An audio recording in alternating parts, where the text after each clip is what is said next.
శ్రీమాత్రే నమ. జయ గురు దత్తాత్రేయ నమ. ఈ వీడియోలో మనం మార్చి 23వ తారీఖు నుంచి 29వ తారీఖు మధ్యలో జరగబోయే వార ఫలాలు మేషరాశి వారికి ఏ విధంగా ఉంటాయి అని పరిశీలించినప్పుడు కేవలం ఈ ఒక్క వారం మాత్రమే శని భగవానుడు లాభస్థానంలో సంచరించడం జరుగుతుంది. ఇంతకాలంగా మీరు చేస్తున్నటువంటి కృషికి ప్రయత్నానికి తగిన ప్రతిఫలం ఏదైనా ఈ ఒక్క వారం రోజుల్లోనే రావాల్సి ఉంటుంది. మీరు ఏదైనా ఒక కొత్త ఇండస్ట్రీకో కొత్త వ్యాపారానికో లైసెన్సులు అప్లై చేసి ఉన్నా, లేదంటే మీ యొక్క వ్యాపార అవసరాలకు అధిక మొత్తంలో రుణ ప్రయత్నం చేస్తున్నా, అవి ఈ సమయంలో మీకు సహకరించే అవకాశం ఉంటుంది. మరి దాని తర్వాత ఏమవుతుందంటే ఈ వారం తర్వాత శని మీకు 12వ స్థానంలో ప్రవేశించి ఏలినాటి శని ప్రారంభ సూచిక మీరు ఏదైనా ఒక పెద్ద మొత్తంలో ఖర్చు లాంటిది వచ్చే అవకాశం ఉంది.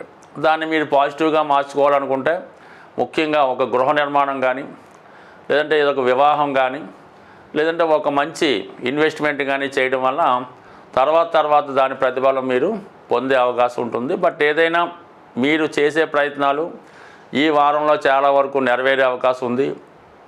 అలాగే మీకు వారసత్వ సంపదగా మీ తాతగారు సంబంధించిన ఆస్తి ఏమైనా మీకు రావాల్సి ఉన్నా, పదవి లాంటిది ఏమైనా రావాల్సి ఉన్నా ఈ సమయంలో మీకు వచ్చే అవకాశం ఉంది.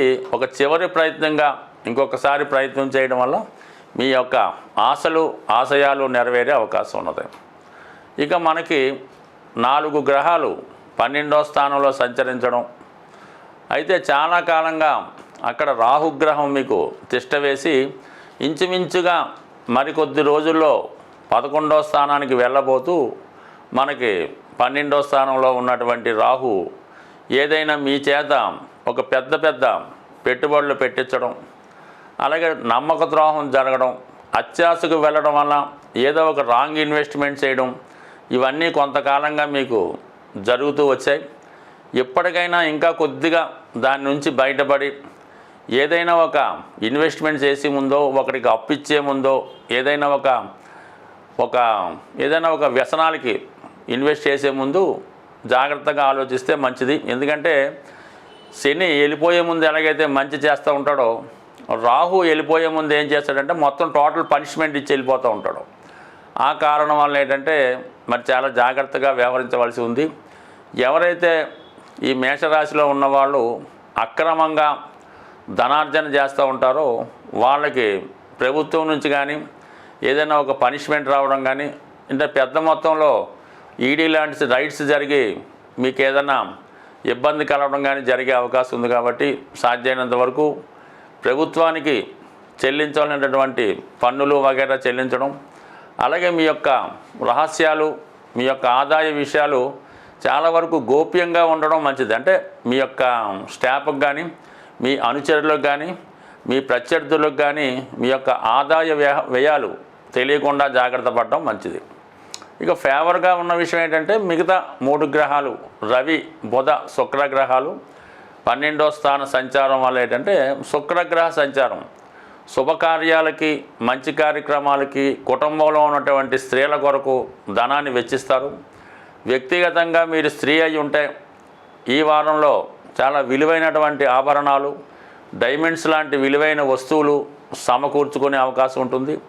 అలాగే పిల్లల యొక్క చదువు కొరకు, గృహంలో కావలసినటువంటి ఎలక్ట్రానిక్ పరికరాలు లాంటివి చాలా వరకు సమకూరే అవకాశం ఉంది. ముఖ్యంగా మరి మీ యొక్క సంతానం ఎవరైతే ఉన్నారో వాళ్ళు దూర ప్రాంతంలో విద్య కొరకు కానీ, ఉపాధి కొరకు కానీ వెళ్ళే విషయంలో మీ పిల్లల అభివృద్ధి కొరకు, వారి అవసరాల కొరకు ఎక్కువ ధనం వ్యయం చేయవలసి ఉంటుంది. బట్ ఏదైనా మేషరాశి వారికి ఎక్కువ 80% ఇలాంటి ఇన్వెస్ట్మెంటు ఖర్చులే ఉంటుంటాయి. కాబట్టి దానికి తగు విధంగా ప్లాన్ చేసుకొని జాగ్రత్తగా ముందుకు వెళ్తే ఇప్పుడు పెట్టినటువంటి ఇన్వెస్ట్మెంటు ఫ్యూచర్లో మీకు లాభంగా వచ్చే అవకాశం ఉంది.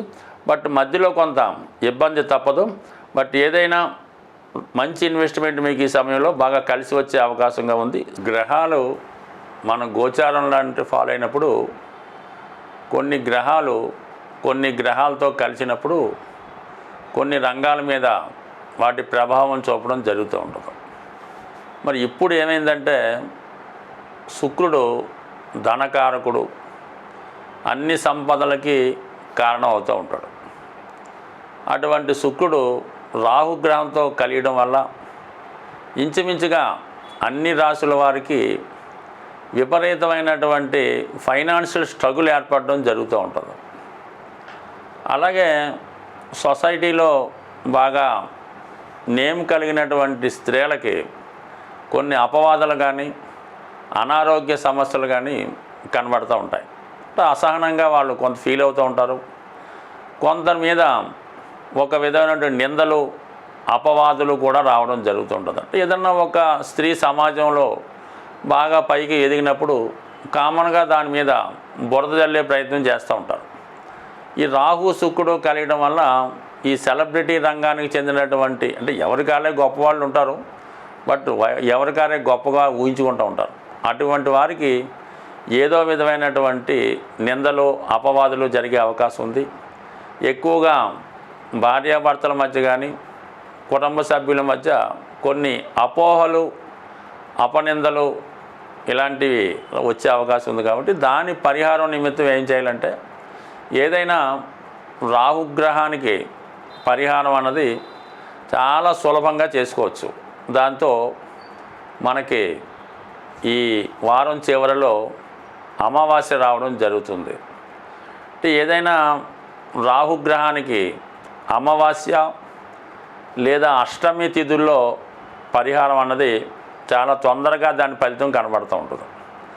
మరి ఈ సమయంలో ఎవరైతే ఇటువంటి విపరీతమైనటువంటి ఆర్థిక సమస్యలు, అలాగే నయం కాని దీర్ఘకాలిక రోగాలు, అలాగే భరించరాని అపనిందలు అపవాదులు ఉన్నవాళ్ళు మరి ఈ అమావాస్య రోజు మరి వాళ్ళు ఒక కొబ్బరికాయ, అంటే పీచుతో ఉన్నటువంటి కొబ్బరికాయ, ఈ పీచుతో ఉన్నటువంటి కొబ్బరికాయని మరి మీరు తల నుంచి పాదాల వరకు అది 3 సార్లు క్లాక్ వైజ్లోను 3 సార్లు యాంటీ క్లాక్ వైజ్లోను తిప్పి ఏదైనా ఒక పారే నదిలో కానీ సముద్రంలో కానీ ఏది దొరకనప్పుడు చెరువులో కానీ దాన్ని విసర్జించి మరి వెనక్కి తిరిగి చూడకుండా రావాల్సి ఉంటుంది. ఇది కేవలం చీకటి పడుతున్న సమయంలో చేయవలసి ఉంటుంది అన్నమాట. అంటే ఇంచుమించుగా సూర్యాస్తం అయిపోయి ఇంకా మనకి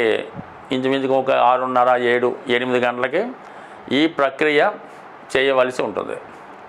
ఇంకా ఇంకొక రెమెడీ ఏంటంటే ఇంకా బాగా అసహనంగా ఉంటూ కొంతమంది మగపిల్లలు కానీ ఉద్యోగస్తులు కానీ చాలా ఏది చేయలేని పరిస్థితి, ఒకప్పుడు చాలా ఒక వెలుగుతారు, చాలా స్ట్రగుల్ పడుతుంటారు, ప్రతిదానికి కూడా ఇతరుల మీద ఆధారపడుతుంటారు, ఒక మానసికంగా మనసు దెబ్బతిన్నట్టు మానసికంగా ఇబ్బంది పడుతున్నట్టు కనబడుతుంటారు. అటువంటి వారికి బూడిద గుమ్మడికాయ తీసుకొని ఇదే అమావాస్య రోజు ఈ సంధ్యా సమయం సాయంకాల సమయంలో మీ కుటుంబంలో పెద్దవారు కానీ లేదా ఎవరైనా కొద్దిగా అనుభవంగా పెద్దగా ఉన్నవాళ్ళు ఈ అబ్బాయిని ఈ బూడిద గుమ్మడికాయతో దిష్టి తీయవలసి ఉంటుంది. అంటే రైట్ సైడ్ 3 సార్లు, అలాగా యాంటీ క్లాక్ వైజ్లో 3 సార్లు చక్కగా దిష్టి తీసి దాన్ని చక్కగా బ్రేక్ చేయవలసి ఉంటుంది. బ్రేక్ చేసి ఎవరింటికి రావడం జరుగుతుంది. ఎవరైతే ఈ దిష్టి తీసారో వాళ్ళకి ఒక 18 సంఖ్య వచ్చే విధంగా ఓ 18 రూపాయలు, 180 రూపాయలు, 1800, 18,000 అది మీ యొక్క శక్తి కొలది వారికి ఇవ్వవలసి ఉంటుంది. మీరు చక్కగా ఇంటికి రావాల్సి ఉంటుంది.